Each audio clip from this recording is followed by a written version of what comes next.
Assalamualaikum warahmatullahi wabarakatuh. Pada kesempatan kali ini, kami dari kelompok 2 akan menjelaskan analisis kaidah kebahasaan dari teks anekdot. Sebelumnya, izinkan saya untuk memperkenalkan anggota dari kelompok 2. Yang pertama, Adinda Gisa Maulidah, absen 1. Kedua, Novel Rozak Nasrullah, absen 19. Ketiga, Rizky Fadilah Arif Putra, absen 29.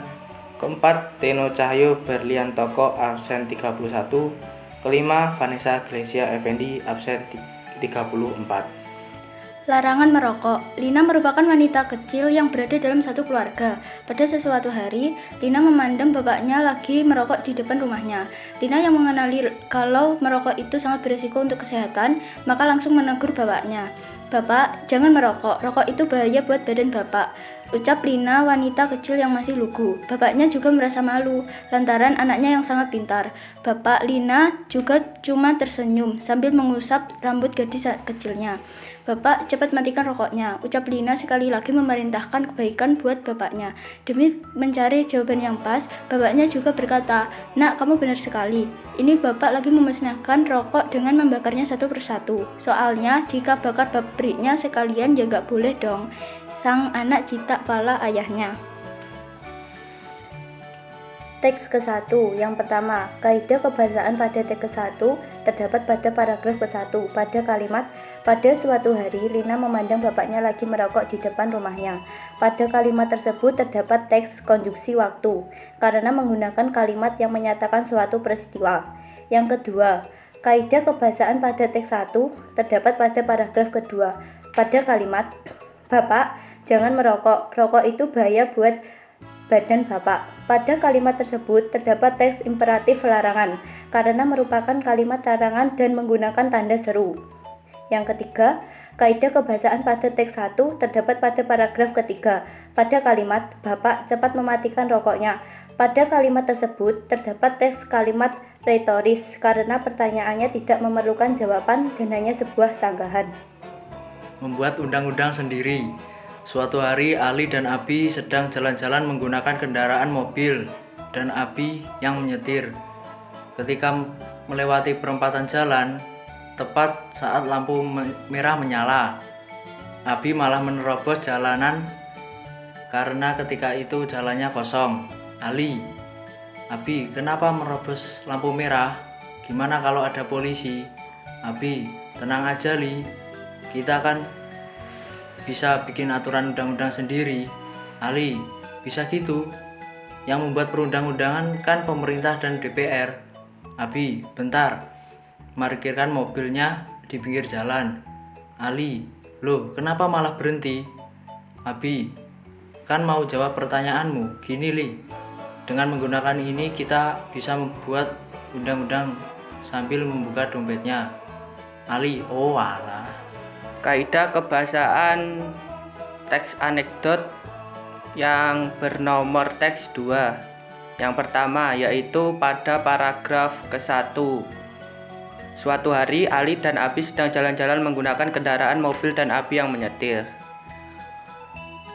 Kaidah kebahasaan yang digunakan adalah konjungsi waktu karena menggunakan kalimat yang menyatakan suatu peristiwa.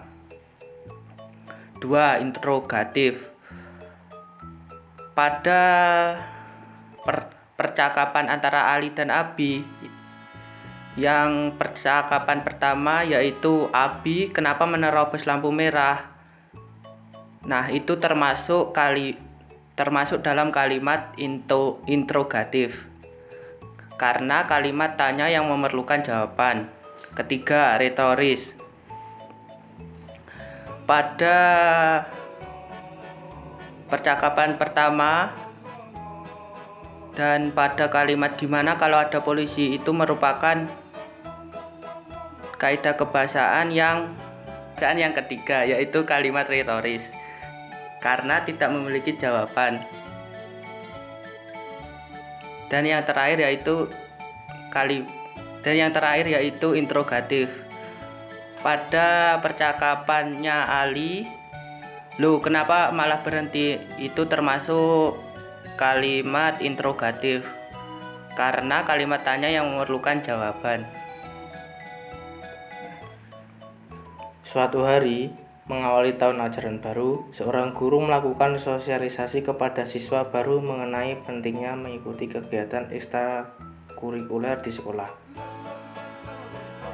Anak-anak, selain kalian akan mendapatkan berbagai ilmu di sekolah ini, kalian juga dapat mengikuti ekstrakurikuler. Ada banyak jenis ekstrakurikuler yang bebas dipilih, di antaranya seperti pramuka, PMR, PBB, basket, rohis, paduan suara, drum band, dan masih banyak yang lainnya, jelas guru tersebut. Mendengar penjelasan guru itu, murid-murid pun penasaran sehingga mereka bertanya ke guru tersebut. Benny, salah satu murid yang ada di kelas itu bertanya, "Bu, memangnya apa gunanya ekstrakurikuler?" Guru itu pun menjelaskan dengan detail. Tentu saja banyak manfaatnya, diantaranya seperti melatih kedisiplinan, kepemimpinan, dan lain sebagainya. Termasuk tambahan uang saku ya Bu, Anto pun menimpali. Ibu guru yang mendengarnya hanya dapat tersenyum. Kaidah kebahasaan teks anekdot ketiga. Yang pertama yaitu pada paragraf pertama, kalimat pertama. Suatu hari mengawali tahun ajaran baru, seorang guru melakukan sosialisasi kepada siswa baru mengenai pentingnya mengikuti kegiatan ekstrakurikuler di sekolah. Itu terdapat kaidah kebahasaan konjungsi waktu karena menggunakan kalimat yang menyatakan suatu peristiwa.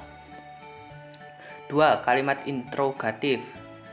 Di dalam paragraf ke-3, kalimat ke-2 itu terdapat kalimat interrogatif yang berbunyi, "Bu, memangnya apa gunanya ekstrakurikuler?" Karena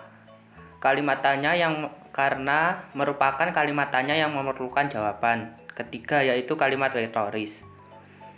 Di dalam paragraf ke-4, kalimat ke-2